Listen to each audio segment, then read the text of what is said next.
Well, good Friday morning to you. Glad to have you joining us for our online Bible study as we're giving folks a few moments to connect. Just remind you, tonight is our Awana Grand Prix. We have 27 Pinewood cars signed up, and so we're just looking forward to a really fun night. We'll start checking in the cars at 6:30, and if everything goes well, everybody's here on time and we can get the cars signed in, we hope to be up and racing by 7 o'clock or shortly after.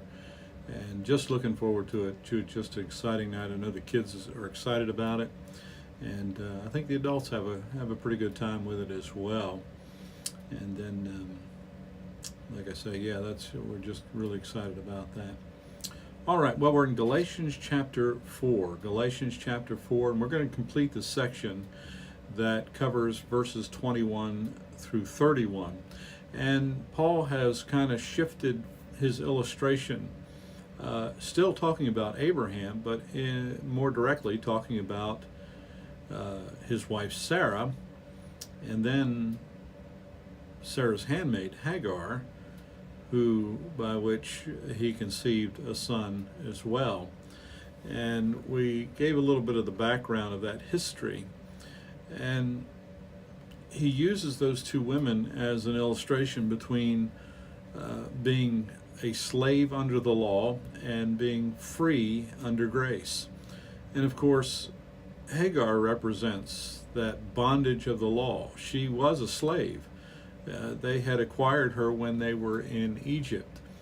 And God had made a promise to Abraham and Sarah that they would have a child, and in so doing, God would be fulfilling his promise to Abraham that through his descendants, all the nations of the world would be blessed.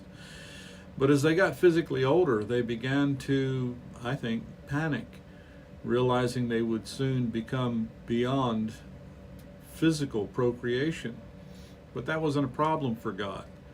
And so, taking matters into their own hands, Sarah offers up Hagar, by which Abraham causes to conceive and have this son Ishmael.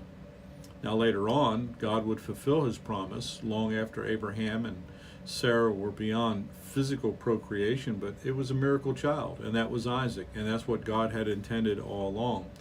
But there was conflict between the two children. And just like there was conflict between those two boys, there's conflict between the law and grace. And so that's really the story of Sarah and Hagar. And you've got two jealous women, you've got two competing sons. Ultimately, you'll have two hostile races because Ishmael becomes the father of the Arab race, who again make their claims to the land and Israel and all the rest of it based upon the fact that Abraham's their father, which is true, but God's chosen was Isaac, and so through Isaac is how he would fulfill that promise. And so there's been continual conflict right on through that. And so these two women represent two covenants, the covenant of law and the new covenant of grace. They really represent two ways of salvation, the way of grace or the way of work. And of course we know by no work shall we be justified before God. And again, the law we've seen in this study of this book was to just show us that we're lawbreakers and that we were in need of God's grace. And so as we conclude this today, I just want to make some personal applications, really three of them, as we draw it to a close. The first one is simply this, that God always keeps his promise. God always keeps his promise.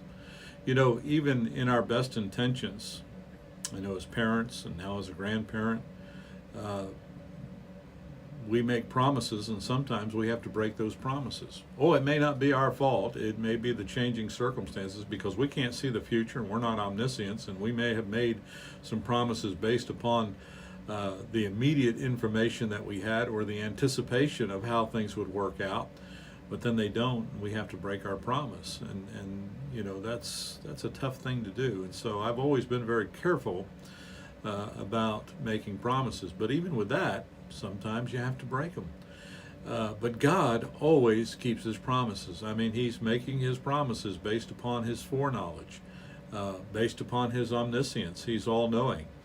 And so he always keeps his promise. And so when he made the promise to Abraham and to Sarah that there would be this child of promise, it wasn't necessary for Abraham to go into Hagar and have her conceived. No, that he didn't need to help God out. God had this. God made a promise. Lack of faith. But God has made promises to us as well. Now this is cutting out.